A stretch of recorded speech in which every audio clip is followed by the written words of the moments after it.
Hello, this is Dr. Robert Bates at the Concussion Center of Fitchburg. Today we're going to discuss the prevalent misconceptions seen in social media and stated by medical professionals and other professionals as well as the public concerning concussion.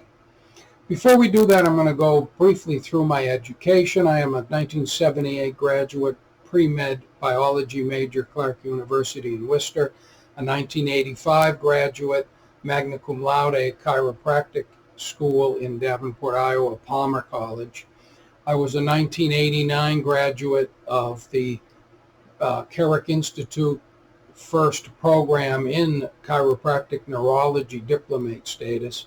I've also written many books, many articles, and many small booklets, and one is being published this week actually titled Concussion, the Understanding the Diagnosis, Treatment, and Recovery.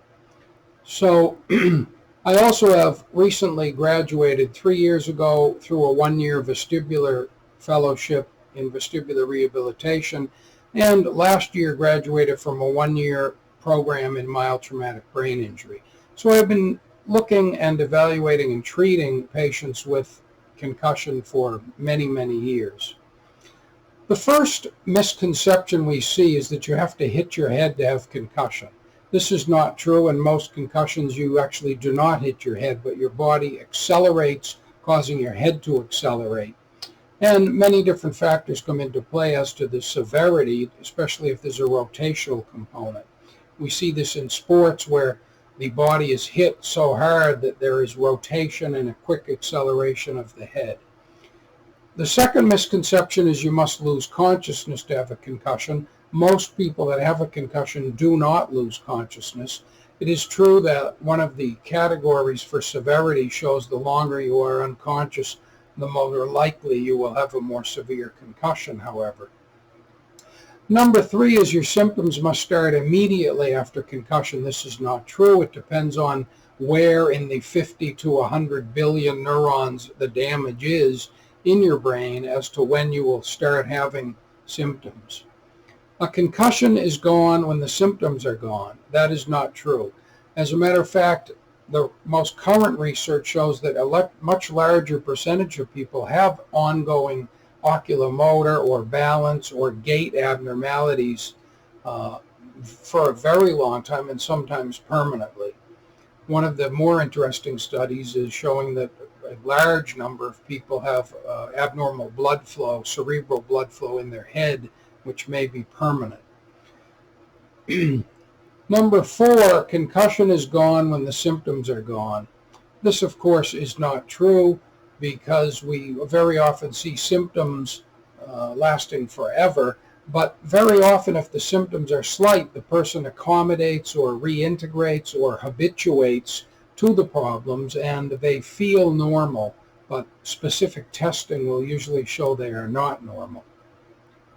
Number 5, most concussions will heal completely within a few weeks.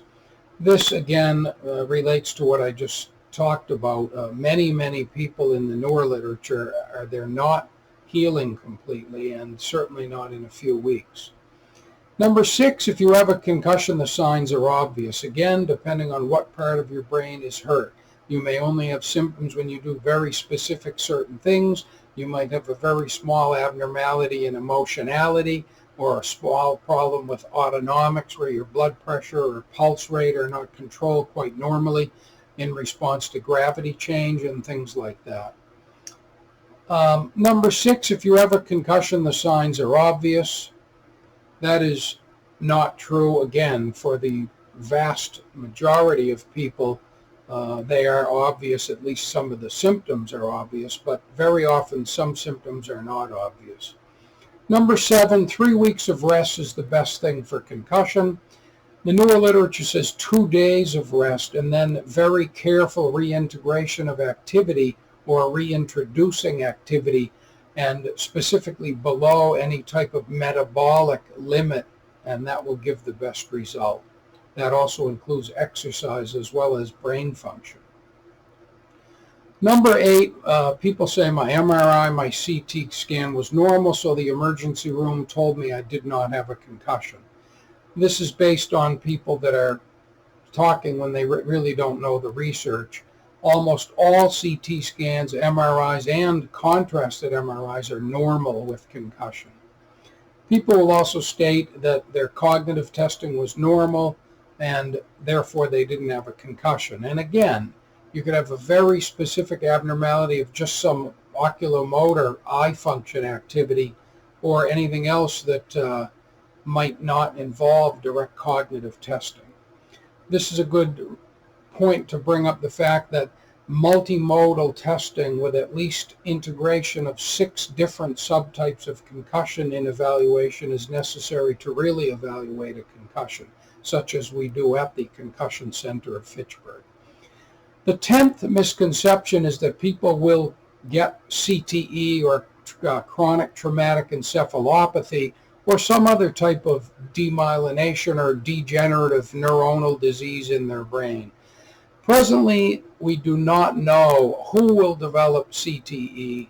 We do know that there are certain instances where you probably will have CTE to a greater extent if you have multiple concussion, if you do not eat well, if you drink and take drugs. Many of the studies have shown that a lot of these people have many comorbidities that develop CTE. But there are many people that have had concussion, multiple concussions, and have no evidence of CTE. So presently, the only way we can tell if you have CTE is when you are deceased and we can look at your brain. So if you would like to know if you've had concussion or you have symptoms, then we are always available at the Concussion Center of Fitchburg to perform very specific diagnostic testing and come up with an excellent specific diagnosis which will allow us to give you treatment that almost always gives a good end result. Have a great day.